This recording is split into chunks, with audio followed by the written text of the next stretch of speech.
Welcome back to Vishalakshi ಕನ್ನಡದಿ YouTube channel.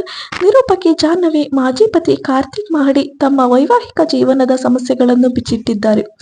Jahnavi ಅವರ ಒತ್ತಾಯದ ಮೇರೆಗೆ 1.5 ಕೋಟಿಯ ಫ್ಲಾಟ್ ಖರೀದಿಸಿದ್ದರು. ಆದರೆ ಫ್ಲಾಟ್ಗೆ ಶೇಕಡ 90ರಷ್ಟು ಹಣ ತಾನೇ ಕಟ್ಟಿದ್ದೇನೆ ಎಂಬ ಆಕೆಯ ಹೇಳಿಕೆಯನ್ನು ಕಾರ್ತಿಕ್ ಪ್ರಶ್ನೆ ಮಾಡಿದ್ದಾರೆ. ನಾವು ವೆಲ್ ಸೆಟಲ್ಡ್, ಸುಖ ಸಂಸಾರವಿತ್ತು. ಆದರೆ ನಮ್ಮಮ್ಮ ಜೊತೆಗೆ ಹೊಂದಾಣಿಕೆ ಇಲ್ಲದೆ ಬೇರೆ ಮನೆ ಮಾಡುವಂತೆ ಜಾಹ್ನವಿ ಹೇಳಿದರು. ಆಕೆ ಮಾತು ಕೇಳಿಕೊಂಡು 1.5 ಕೋಟಿ ಮೌಲ್ಯದ ಅಪಾರ್ಟ್ಮೆಂಟ್ ಫ್ಲಾಟ್ ಖರೀದಿ ಮಾಡಿದೆ.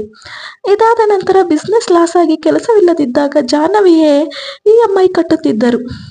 ಈಗ ಫ್ಲಾಟ್ಗೆ ಶೇಕಡ 90ರಷ್ಟು ಹಣ ನಾನೇ ಕಟ್ಟಿದ್ದೇನೆ ಎಂದರೆ ಹೇಗೆ ಸಾಧ್ಯ? 60,000 ಸಂಬಳದಲ್ಲಿ ಫ್ಲಾಟ್ ಖರೀದಿ ಸಾಧ್ಯವೇ ಎಂದು ಮಾಜಿ ಪತಿ ಕಾರ್ತಿಕ್ ಮಹಡಿ ಪ್ರಶ್ನೆ ಮಾಡಿದ್ದಾರೆ. ಮಾಧ್ಯಮದೊಂದಿಗೆ ನಡೆದ ಸಂದರ್ಶನದಲ್ಲಿ ಮಾತನಾಡಿದ ನಿರೂಪಕಿ ಜಾಹ್ನವಿ ಅವರ ಮಾಜಿ ಪತಿ ಕಾರ್ತಿಕ್ ಮಹಡಿ ಅವರು ಅನೇಕ ವಿಚಾರಗಳನ್ನು ಬಿಚ್ಚಿಟ್ಟಿದ್ದಾರೆ.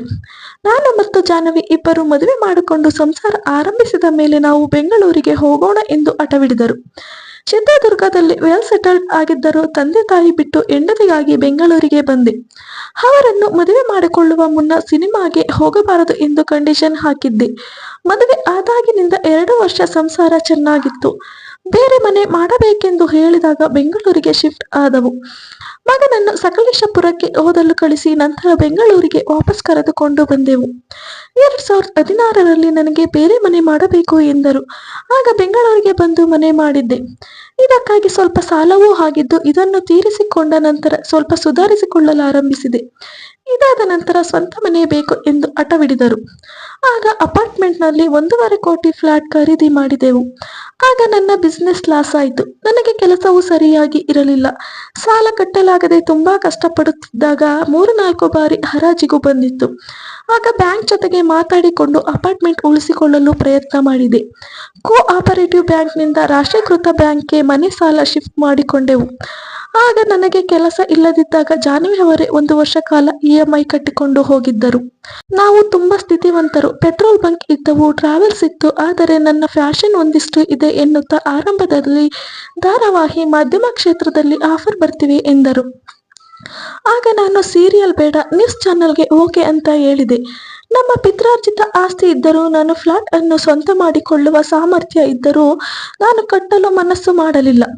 ಅಪ್ಪ ಅಮ್ಮನ ಆಸ್ತಿ ಮಾರಿ ಮನೆ ಮಾಡುವ ಮನಸ್ಸು ಬರಲಿಲ್ಲ. ಹೀಗಾಗಿ ಫ್ಲಾಟ್ ಖರೀದಿ ಮಾಡಿದ ಸಾಲ ತೀರಿಸಲು ನನಗೆ ಸಾಧ್ಯವಾಗಲಿಲ್ಲ. ನಾನು ಮಾಡಿದ ಬಿಸ್ನೆಸ್ ಲಾಸ್ ಆಗ್ತಿತ್ತು. ಕೆಲಸವೂ ಇರಲಿಲ್ಲ. ಆಗ ಅವರ ಮನಸ್ಸು ಡೈವರ್ಟ್ ಆಗಿರಬಹುದು ಎಂದು ಕಾರ್ತಿಕ್ ತಿಳಿಸಿದರು. ನಾನು ಕೆಲಸಕ್ಕೆ ನೈಟ್ ಶಿಫ್ಟ್ ಹೋಗಿ ಮಧ್ಯರಾತ್ರಿ ಮನೆಗೆ ಬಂದಾಗ ಅವರು ಬಾಗಿಲು ಕೂಡ ತೆರೆಯುತ್ತಿರಲಿಲ್ಲ. ಅಂತಹ ಎಷ್ಟೋ ಸಂದರ್ಭದಲ್ಲಿ ಬಾಗಿಲು ತೆರೆಯದೆ ಸಂಕಷ್ಟ ತಂದಿದ್ದಾರೆ. ಎಷ್ಟೋ ಸಲ ನಾನು ಬಾಗಿಲಲ್ಲೇ ಮಲಗಿದ್ದಾನೆ ಎಂದು ಜಾಹ್ನವಿಯನ್ನು ಆರೋಪಿಸಿದ್ದಾರೆ. ಗಂಡ ಕುಡಿದು ಬಂದು ಕಿರುಕುಳ ನೀಡಿದ್ದಾರೆ ಎಂದು ಜಾಹ್ನವಿ ಆರೋಪ ಮಾಡಿದ್ದಾರೆ. ಅದು ನಮ್ಮ ಸಂಸಾರದ ವಿಚಾರವಾಗಿದೆ. ನಾನು ಗಂಡ ಆಗಿದ್ದರೂ ಬೇರೊಬ್ಬ ವ್ಯಕ್ತಿ ಜೊತೆಗೆ ತೀರಾ ಸಲುಗೆಯಿಂದ ಮಾತನಾಡುವುದು, ಖಾಸಗಿ ಫೋಟೋಗಳನ್ನು ಹಂಚಿಕೊಂಡಿದ್ದಾಗ ನಾನು ಕುಡಿದು ಬಂದು ಹೊಡೆದಿರುವುದು ನಿಜ ಎಂದು ಕಾರ್ತಿಕ್ ಹೇಳಿದ್ದಾರೆ. ಸೊ ಈ ವಿಡಿಯೋ ಇಷ್ಟ ಆದರೆ ಲೈಕ್ ಮಾಡಿ, ಶೇರ್ ಮಾಡಿ ಮತ್ತು ನಿಮ್ಮ ಅನಿಸಿಕೆಗಳನ್ನ ಕಮೆಂಟ್ ಮೂಲಕ ತಿಳಿಸಿ. ಹಾಗೆ ಇನ್ನು ಯಾರು ವಿಶಾಲಾಕ್ಷಿ ಕನ್ನಡದ ಯೂಟ್ಯೂಬ್ ಚಾನಲ್ನ ಸಬ್ಸ್ಕ್ರೈಬ್ ಮಾಡ್ಕೊಂಡಿಲ್ಲ, ದಯವಿಟ್ಟು ಚಾನಲ್ನ ಸಬ್ಸ್ಕ್ರೈಬ್ ಮಾಡ್ಕೊಳ್ಳಿ. Thank you.